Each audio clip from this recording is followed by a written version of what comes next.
Assalamualaikum warahmatullahi wabarakatuh. Halo semuanya, kami dari kelompok 1 ingin mempresentasikan materi tentang penerapan sistem demokrasi.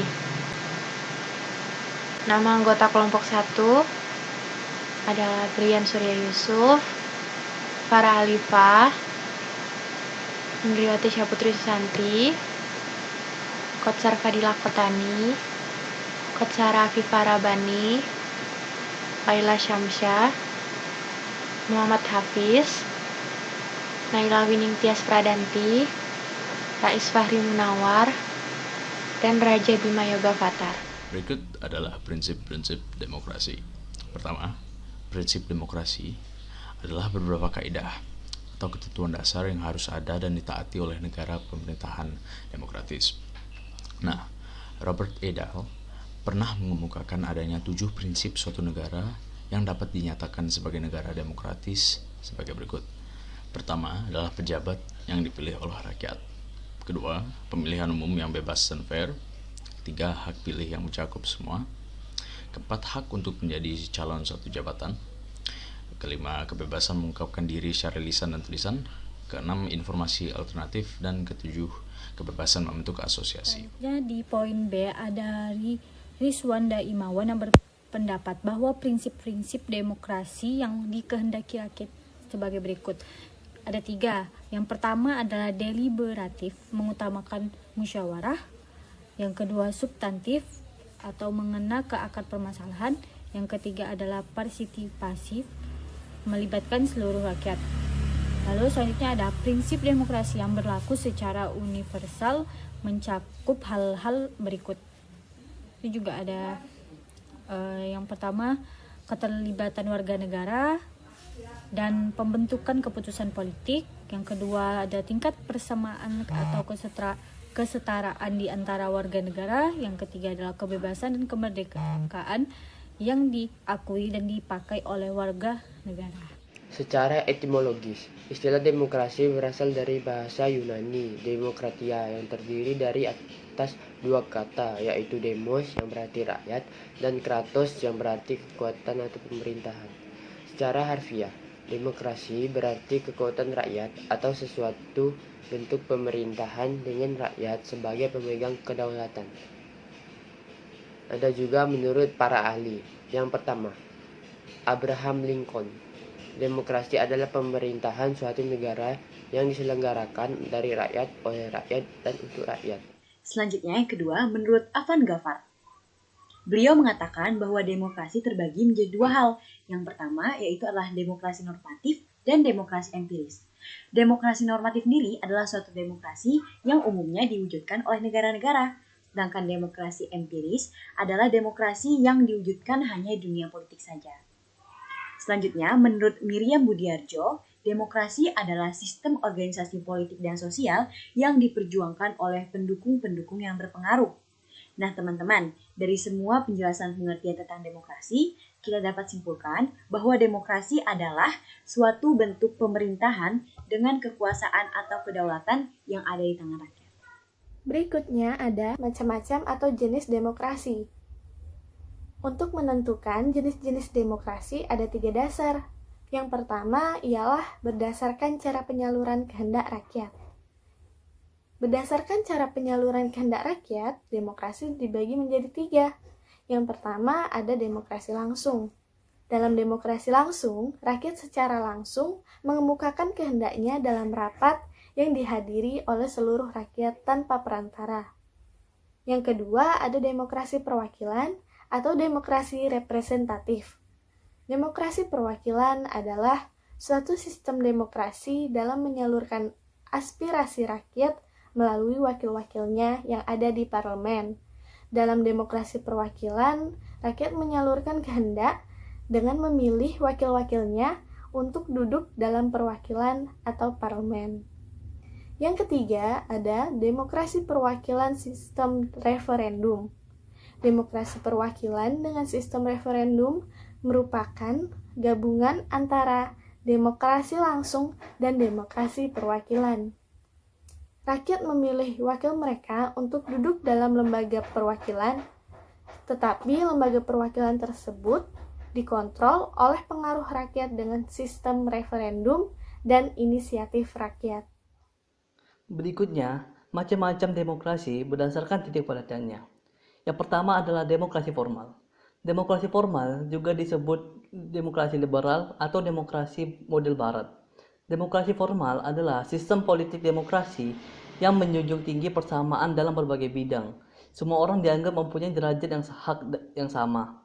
Demokrasi ini lebih mementingkan pada bidang politik dibandingkan ekonomi dan biasanya mengabaikan bidang ekonomi. Demokrasi ini banyak digunakan oleh negara-negara barat seperti Amerika Serikat, Inggris, dan Prancis. Yang kedua adalah demokrasi material. Demokrasi material adalah sistem politik demokrasi yang mementingkan persamaan ekonomi dan mengurangi persamaan di bidang politik. Bahkan, terkadang mereka mengabaikan bidang politik.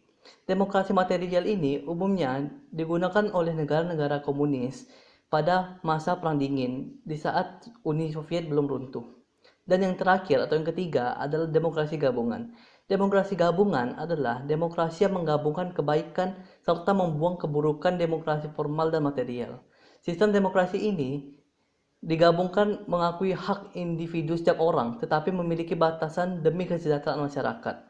Indonesia merupakan salah satu contoh negara yang menggunakan demokrasi gabungan ini. Berdasarkan ideologi, demokrasi dibagi menjadi dua. Yang pertama, demokrasi konstitusional. Yang kedua adalah demokrasi rakyat. Demokrasi konstitusional adalah gagasan bahwa pemerintah yang demokratis merupakan pemerintah yang terbatas kekuasaannya dan tidak dibenarkan bertindak sewenang-wenang terhadap warga negara. Pelaksanaan demokrasi konstitusional dibatasi oleh konstitusi atau undang-undang dasar.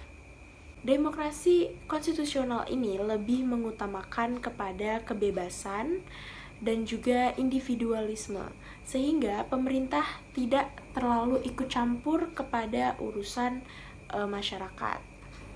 Demokrasi ini mementingkan kaum mayoritas dibandingkan minoritas, sehingga pemerintahan akan berjalan sesuai dengan suara kaum mayoritas, tetapi nilai-nilai dari suara kelompok minoritas tetap dilindungi dan tidak akan dihilangkan. Jenis demokrasi konstitusional yang pertama adalah pluralisme. Pluralisme merupakan hak untuk menyampaikan pendapat sebebas-bebasnya dan ini berlaku untuk semua masyarakat mulai dari yang mayoritas maupun minoritas. Yang kedua adalah demokrasi konstitusional republik. Demokrasi ini melakukan pemrosesan isu-isu yang terkait dengan pemerintahan. Isu yang diproses juga bukan hanya berdasarkan isu dari negara tersebut. Yang ketiga ada konstitusi langsung. Demokrasi ini menyampaikan pendapat dan saran secara langsung seperti demo atau aksi dari masyarakat. Ciri-ciri demokrasi konstitusional yang pertama adalah membutuhkan persetujuan rakyat dalam melakukan otoritas. Yang kedua, memiliki aturan utama dan hak minoritas. Yang ketiga, pemerintah memiliki keterbatasan. Yang keempat, terdapat keterbatasan antar lembaga. Yang kelima, kekuatan terpisah dan dibagi. Dan yang terakhir, memberikan kebebasan untuk kaum mayoritas. Jadi intinya, demokrasi konstitusional ini lebih mengarahkan kepada kebebasan masyarakat untuk berpendapat dan bertindak secara langsung kepada pemerintah. Demokrasi ini sangat menjunjung hak berekspresi dan berpendapat kepada setiap warga negaranya untuk menyampaikan aspirasinya. Yang kedua adalah demokrasi rakyat. Demokrasi rakyat atau demokrasi proletar merupakan sistem demokrasi yang didasari paham Marxisme-Komunisme. Demokrasi rakyat mencita-citakan kehidupan tanpa kelas sosial sehingga terjadi kesamarataan.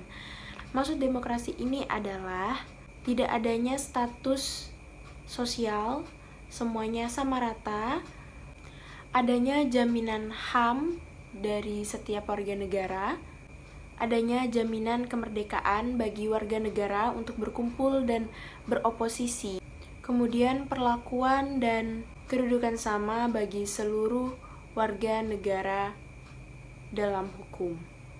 Jadi, kesimpulannya adalah demokrasi rakyat ini merupakan demokrasi yang memberikan kekuasaan penuh pada rakyat. Di sini saya akan menjelaskan tentang ciri-ciri demokrasi. 1. Adanya keterlibatan warga negara atau rakyat dalam pengambilan keputusan politik, baik langsung maupun tidak langsung. Kedua, adanya pengakuan, penghargaan, dan perlindungan terhadap hak asasi rakyat. Ketiga, adanya persamaan hak bagi seluruh warga negara dalam segala bidang. Keempat, adanya lembaga peradilan dan kekuasaan kehakiman yang independen sebagai alat penegakan hukum. Kelima, adanya kebebasan dan kemerdekaan bagi seluruh warga negara. Adanya pers, media massa yang bebas untuk menyampaikan informasi dan mengontrol perilaku dan kebijakan pemerintah. Adanya pemilihan umum untuk memilih wakil rakyat yang duduk di lembaga perwakilan rakyat. Jadi wakil rakyat itu tidak dipilih oleh pemerintah, melainkan dipilih langsung oleh rakyat. Adanya pemilihan umum yang bebas, jujur, adil untuk menentukan atau memilih pemimpin negara dan pemerintahan serta anggota lembaga perwakilan rakyat. Adanya pengakuan terhadap perbedaan, yaitu seperti ras, agama, golongan, dan lain-lain. Terima kasih sudah menyimak video ini. Semoga informatif dan bermanfaat.